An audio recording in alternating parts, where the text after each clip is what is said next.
encuentren bien. A continuación estaremos a cargo del manejo de la presentación del webcast que les hablaré a ustedes acerca de mi proceso de movilidad e internacionalización que se realizó en Córdoba, Argentina, en el mes de mayo. Este está titulado como Webcast con NASA 2025, bioremediación ambiental de los gases de efecto invernadero, tecnologías verdes, medio ambiente y la perspectiva a futuro.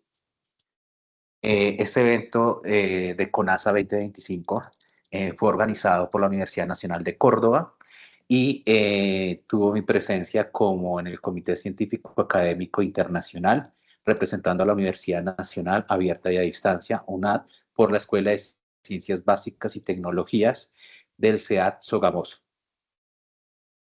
Bueno, allí hay unas perspectivas muy importantes que se sacaron, que es todo lo que nosotros tratamos hoy en día, que es los gases de efecto invernadero y su vocación con el calentamiento global.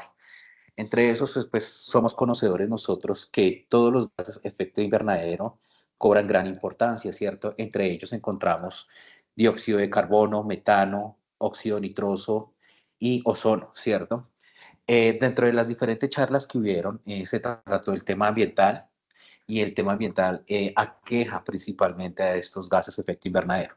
En estos gases de efecto invernadero, lo que nosotros pretendemos o como sociedad a nivel nacional y con esta movilidad que hicimos, empezamos a crear red en que en la parte de concientizarnos cuál es el efecto, cuál es el poder que nosotros vamos a tener acá. Uno de esos objetivos que ya logramos, no solamente nacional a nivel Colombia, sino a nivel internacional, va a ser la disminución de la quema de combustibles fósiles. ¿Para qué? Porque esa liberación de CO2 en el ambiente va a estar sucedida de qué? De alternativas limpias, que son lo que llamamos las famosas energías verdes, que son las energías que debemos empezar a tratar no solo a nivel local, sino también a nivel global. Entonces, esa localización la tenemos que tener nosotros en cuenta para los diferentes aspectos que vamos a manejar. Y también surgió no solamente del comité académico y científico, sino también después de las ponencias, tener en cuenta cómo va a ser nuestra mitigación con respecto a Latinoamérica, dado que allí ya pues nos encontramos varios países, casi todos los países de Latinoamérica estaban ahí, los colegios profesionales de química y los consejos profesionales de química de todo Latam. Nos reunimos para ver cuáles son los efectos que tenemos que nosotros tener en cuenta en este tipo de investigaciones y cómo estas tecnologías hoy en día nos van a colaborar. Para eso, pues tenemos que tener en cuenta diferentes tipos de alternativas de sostenibilidad y sostenibilidad, como son obtenciones de energía, como son energía solar, energía eólica o energía geotérmica. Todo esto para qué? Generar diferentes tipos de desarrollos o patrones agropecuarios que ayuden a indicar cuáles son esas grandes cantidades que se forman, ¿cierto? Por ejemplo, en el caso del metano, en el momento de que el vacuno o el animal vacuno hace sus necesidades, se libera mucho metano al medio ambiente y principalmente que este es el gas de efecto invernadero. Nosotros también por varios procesos, como el proceso de respiración, pues estamos generando dióxido de carbono de manera propia, sin necesidad. Entonces, si nosotros no quisiéramos generar, tenemos que dejar de respirar y pues no vamos a dejar de respirar para poder continuar haciéndolo. Pero lo que sí podemos hacer es trabajar con la parte de la industria y en tecnologías avanzadas hoy en día con innovación que nos ayuden a mitigar esto, capturar los diferentes gases, efectos invernadero, el principal, el CO2, y mirar cómo la reglamentación se va a empezar a cumplir en toda esta parte para que podamos evitar los daños que estamos viendo hoy en día con esos cambios climáticos como ustedes lo están evidenciando. Para ello, pues es importante que tengamos en cuenta todas las actividades antropogénicas que nosotros llevamos hoy en día y se fueron demostradas en varios de estos estudios presentados en este congreso, pues es importante que tengamos en cuenta. Pero antes de llegar a eso, es importante que ustedes conozcan lo que se realizó en este congreso. Para ello, los invito a que veamos la página de CONASA 2025. Esta es la página de CONASA 2025. Allí podemos corroborar, primero que todo, pues nuestra asistencia. El evento lo que pretendía realmente unificar los grandes desafíos en la industria y actividades científico-académicas, todo por una mejora en el planeta. En este se congregó pues el segundo Congreso Nacional de Alimentos y Salud del Ambiente y primer Congreso Internacional. Allí nosotros participamos en el comité de investigación en representación de la Universidad Nacional Abierta y a Distancia, UNAD, y el Consejo Profesional de Química. Acá lo podemos avalar, como ustedes se pueden dar cuenta. Pertenecía al comité del área de alimentos, eh, con como representante de las dos instituciones, Universidad Nacional Abierta a Distancia y Consejo Profesional de Química por Colombia.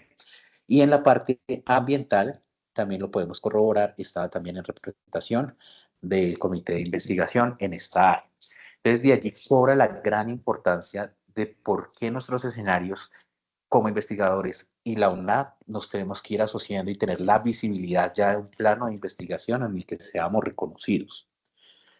Listo. Ahí ya teniendo en cuenta a que esto podemos continuar con nuestra presentación.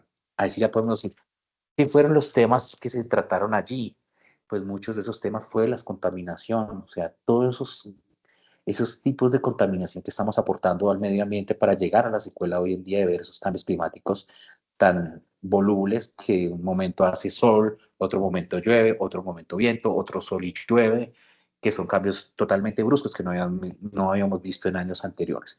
Entonces, por los diferentes tipos de actividades antropogénicas que nosotros estamos viendo hoy en día, se están generando esos contaminantes. ¿Qué estamos haciendo? Está habiendo un efecto dañino en nuestro medio ambiente.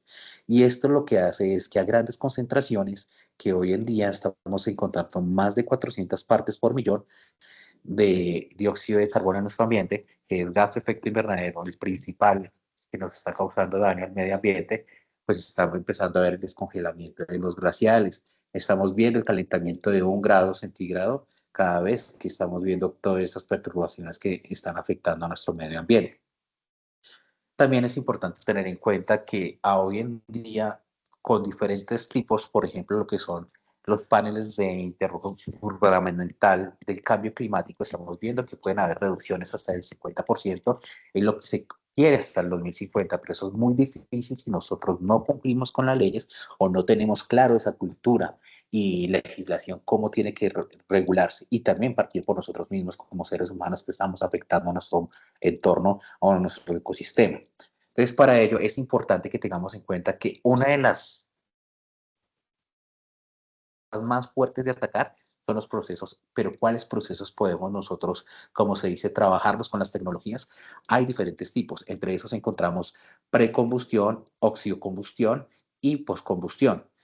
Estamos viendo que en cada uno de los procesos hay una producción de CO2. En un proceso de precombustión, cuando es que hasta ahora vamos a empezar la generación de CO2, encontramos que aproximadamente es entre un 20 a un 40%, ¿cierto? Entonces, lo que nosotros queremos es que haya una reducción. Para eso siempre va a haber un proceso de turbina o vapor o en una entalpía que se va a generar para poder hacer el proceso. De allí es muy importante que las empresas siempre cuando creen sus procesos empiecen a ver cuáles son las alternativas de construcción de cada uno de estos procesos para evitar la menor la mayor y generar una menor concentración de CO2 y así poder hacer esa separación mucho más fácil.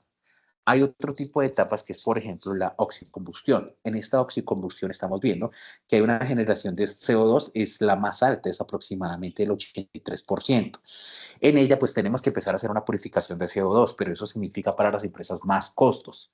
Entonces, es medianamente con la precombustión y la oxicombustión muy difíciles de trabajar si no se trabaja un plano a nivel de costos y a nivel de energía son elevados. Pero tenemos uno que es, por ejemplo, los procesos de postcombustión. En esos procesos de postcombustión encontramos aproximadamente un 14% de dióxido de carbono que se nos produce y lo que nosotros podemos hacer es esa captura en los procesos a la salida de cada uno de ellos. Entonces, ¿qué es lo que nosotros pretendemos en los estudios que se vieron en el Congreso y cosas de las nuevas tecnologías que tenemos que ver y avanzar en los proyectos de investigación que queramos tratar hoy en día en la UNAD? Queremos ver que esos procesos post-combustión son aquellos que son a las salidas de las chimeneas, a las salidas de los exhaustos de los carros, de los buses, de todo tipo de transporte que genere dióxido de carbono o tipo de industria, poder capturarlo como un filtro y poder capturar ese CO2, trabajar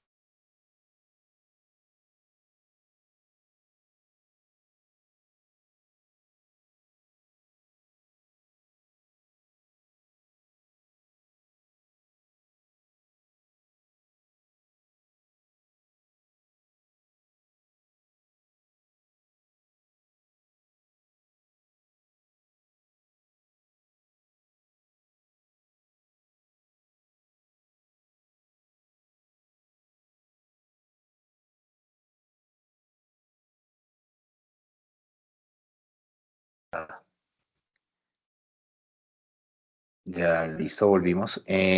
Lo importante de estos procesos post-combustión es que lo podamos tener la interacción. Entonces, son los posibles proyectos a futuro que nosotros podemos manejar y tener en cuenta para evitar así cualquier tipo de daño al medio ambiente. Regálame un segundo.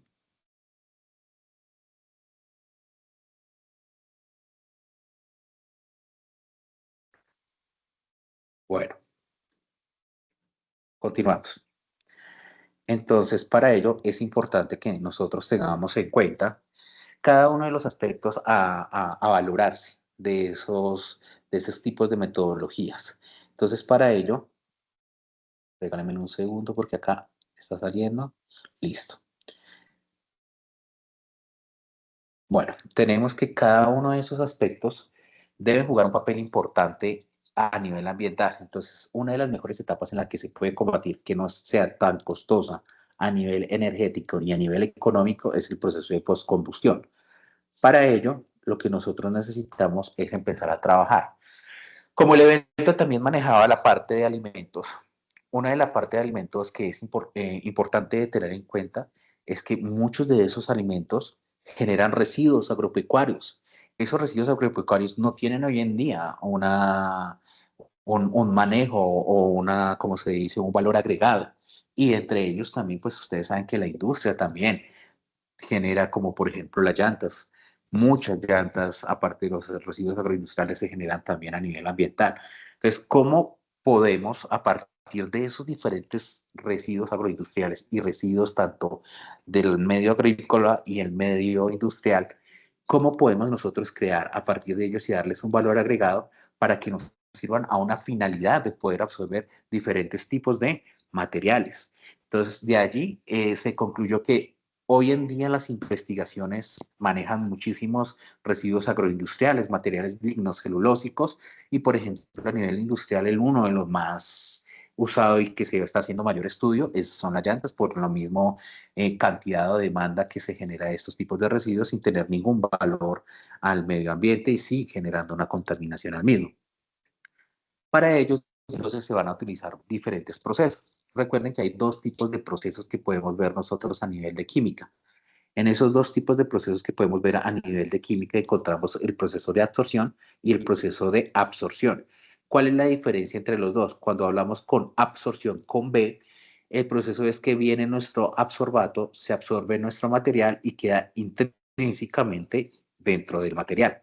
En cambio, cuando hablamos de un proceso de absorción, es simplemente la molécula viene, se estabiliza y en la superficie por afinidad o por energías es atraído a la superficie del material. Acá lo estamos viendo en una imagen. Tenemos la absorción con B y tenemos la adsorción. Entonces ahí vemos que el sólido en el proceso de adsorción se sostiene encima, en cambio en el de absorción se absorbe dentro de la superficie del material que nosotros vamos a obtener. Entonces para ello es importante que tengamos en cuenta que el proceso que vamos a manejar o más viable en este caso va a ser el proceso de absorción. ¿Por qué? ¿Cuál es la ventaja o desventaja hoy en día con las temáticas que estamos manejando nosotros con respecto a este tema? Pues primero, las tecnologías de las capturas de gases de efecto invernadero, como son, por ejemplo, la absorción, la criogenia, las membranas de separación o procesos microbianos con algas, o ciclos de calcinación y de carbonatación y calcinación, pues todos ellos tienen unos pros y contra, pero los pros y contra más grandes los estamos viendo, por ejemplo, con la absorción, todos los materiales químicos como son ácidos fuertes o bases fuertes, van a estar haciendo corrosión en los materiales, van a generar mayor costo de energía y son contaminantes químicos. Por ejemplo, la criogenia, son altas cantidades de energías que se necesitan y costos excesivos para poder hacer procesos de absorción y no son muy selectivos a lo que nosotros necesitamos, a lo contaminante que necesitamos absorber. Lo mismo las membranas, son altamente costosas, su construcción o su preparación son costosas, generan un alto costo de energía y su selectividad hacia el dióxido de carbono es muy baja. Lo mismo que el proceso de ciclos de carbonatación y calcinación, son procesos de alto costo de energía y alta demanda de la misma. Entonces, para ello están los procesos de absorción. Dentro de esos procesos de absorción, nosotros encontramos hacer la torsión. Arcillas, MOF, tubos de carbón, telas de carbón, ceolitas. Habían trabajos que también hablaban de carbones activados y más que todo también ceolitas. Pero uno de los que es más económico y viable, con lo que se puede trabajar con material, como materia prima, los materiales agroindustriales o agropecuarios, pues es el carbón activado.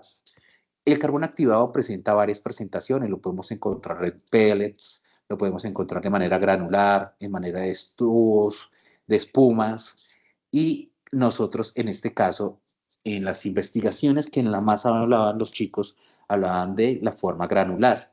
En ello, ¿por qué? Porque tiene una estructura que nos va a ayudar a absorber y además los bajos costos que va a tener en su producción. Tienen buenas áreas superficiales para la absorción del contaminante, volúmenes de microporos que son aceptables y que nos van a servir para alojar ahí la molécula la molécula de absorbato, digamos en este caso, que es nuestro contaminante que se va a alojar ahí para poderlo capturar, una buena química superficial para que haya afinidad entre la superficie y este contaminante que vamos a obtener.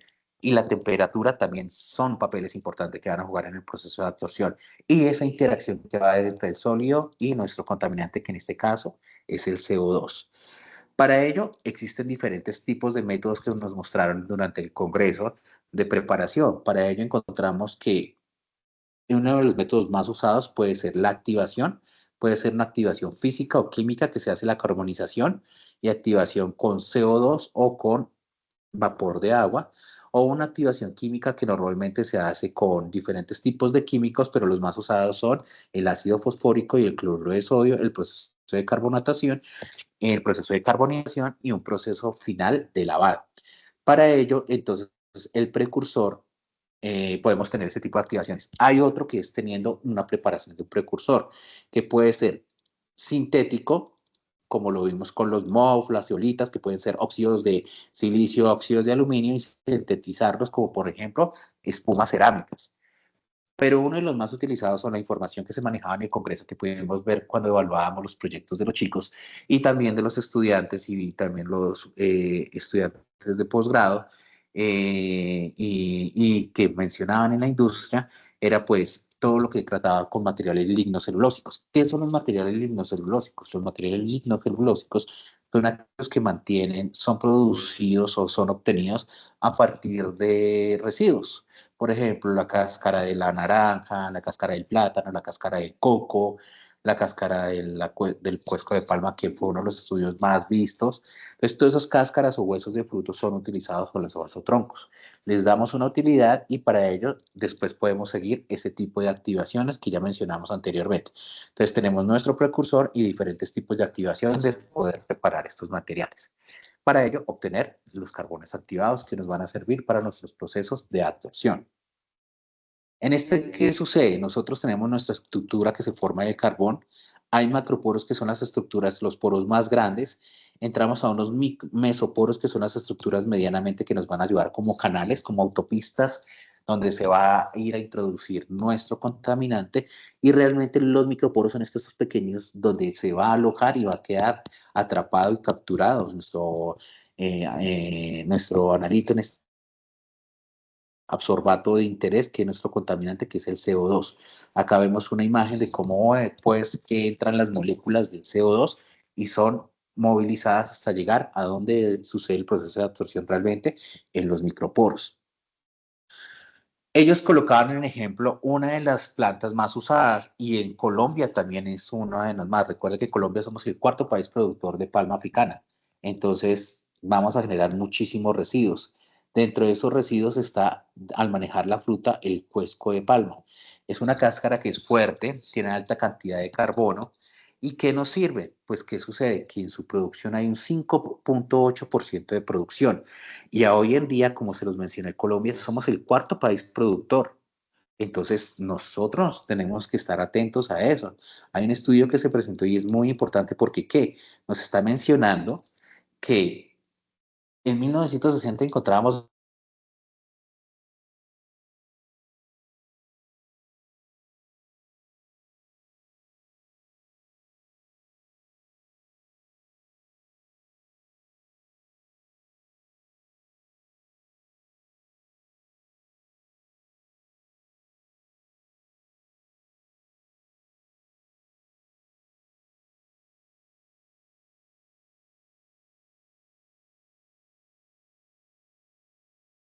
Listo, continuamos. Qué pena, de nuevo hay un problema de señal en el SEAT, entonces continuamos con nuestra charla. Entonces, allí la gran importancia, miren cómo pasamos de 20.000 hectáreas a 700.000 hectáreas y estamos viendo que realmente Fede Palma está jugando un papel importante, por ejemplo, en nuestro país. Antes había 125 municipios y 22 departamentos que la están produciendo y hoy en día tenemos más de 3.000 millones de toneladas anuales del cuesco. Entonces, sí es una importancia trabajar, por ejemplo, a nivel Colombia. Es importante que lo tengamos en cuenta. En esas investigaciones que ellos manejaban no se tenía en cuenta, medíamos cuáles eran las metodologías. Muy fácil, cogen el residuo, le hacen un pretratamiento de lavado, secado, un tamizado, tenían las muestras, lo impregnaban con los diferentes agentes químicos, hacían el proceso de carbonación, el proceso también tiene una cosa que es de carbonización. Ahí hay unos que tienen carbonización, otros tienen carbonatación, pero el que más utilizaban era carbonización. Se obtiene el material y de ese material se hace un proceso de lavado para desprender la parte química que se obtuvo y obtener finalmente el elemento que nos va a ayudar a absorber.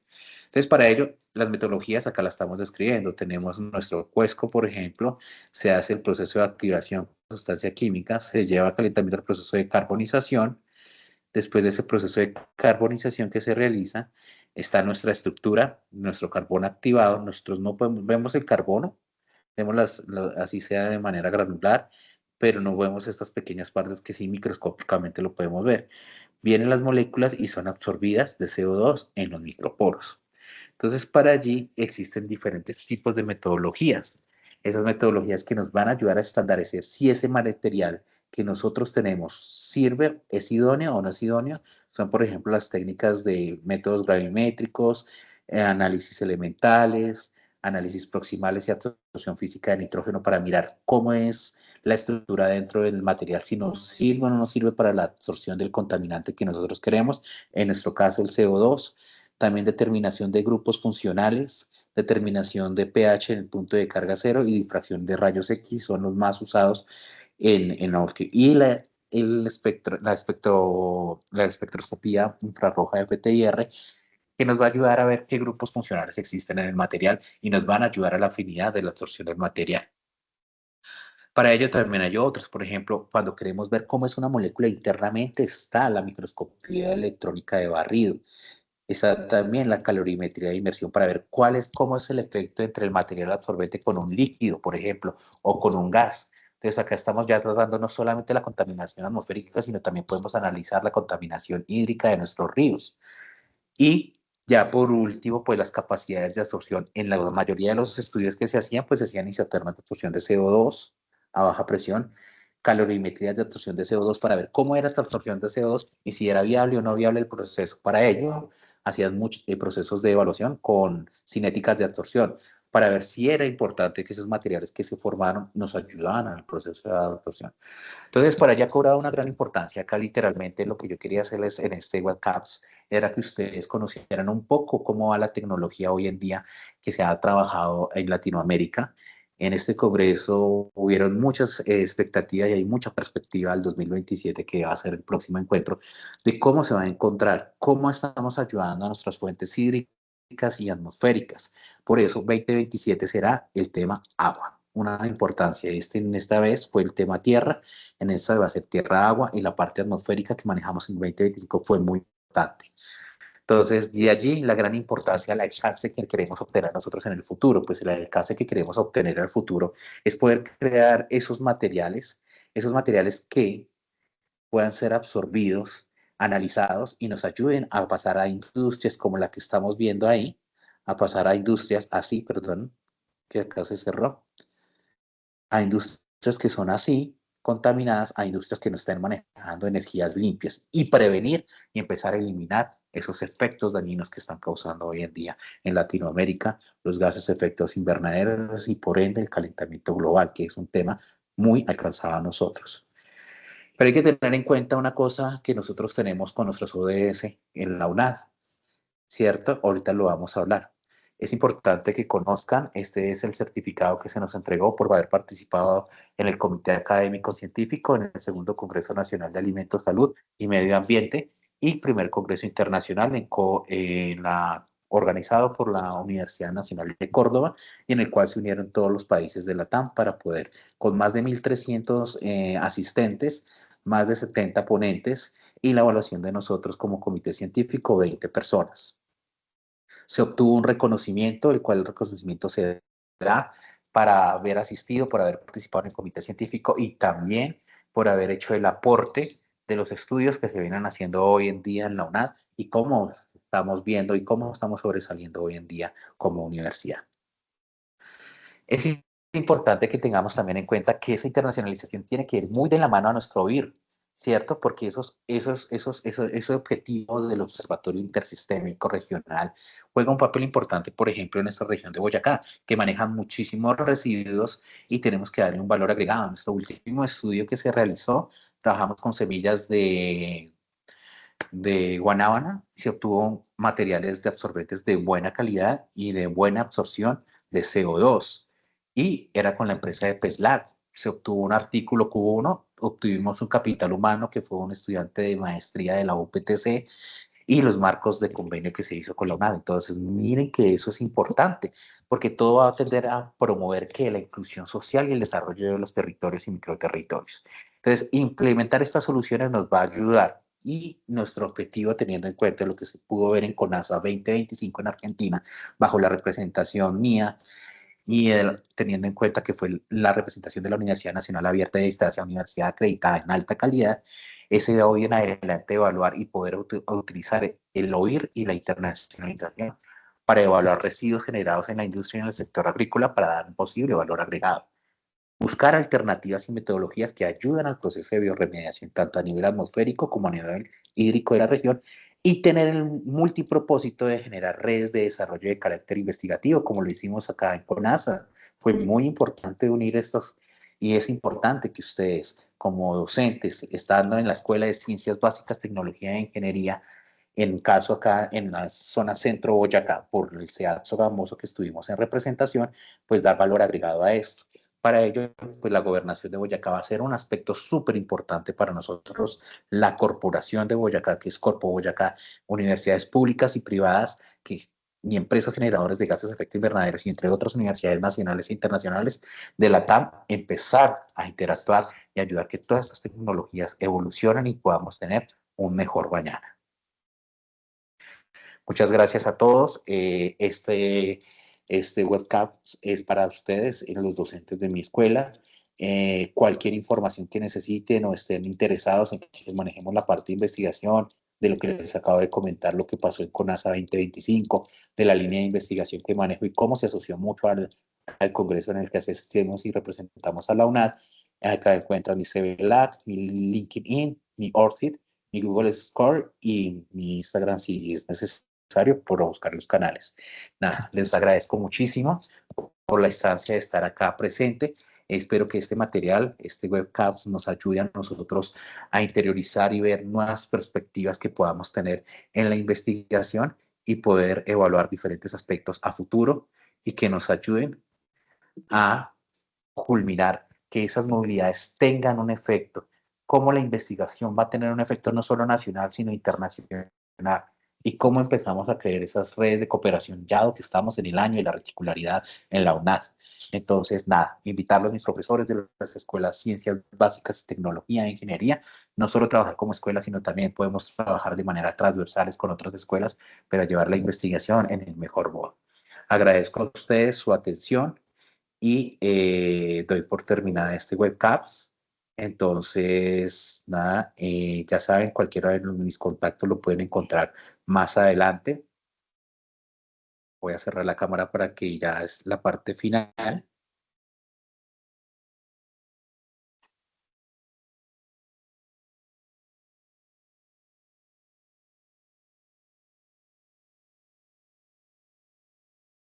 Regálenme un segundo, voy a dejar de compartir la pantalla y vamos a finalizar la grabación.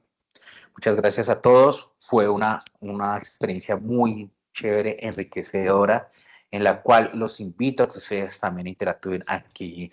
Una de nuestras funciones sustantivas sea cumplida, como es la internacionalización y llevar el reconocimiento de nuestra universidad más adelante. Hasta pronto, muchos éxitos, compañeros de la escuela, docentes y personas interesadas en este tema. Hasta pronto.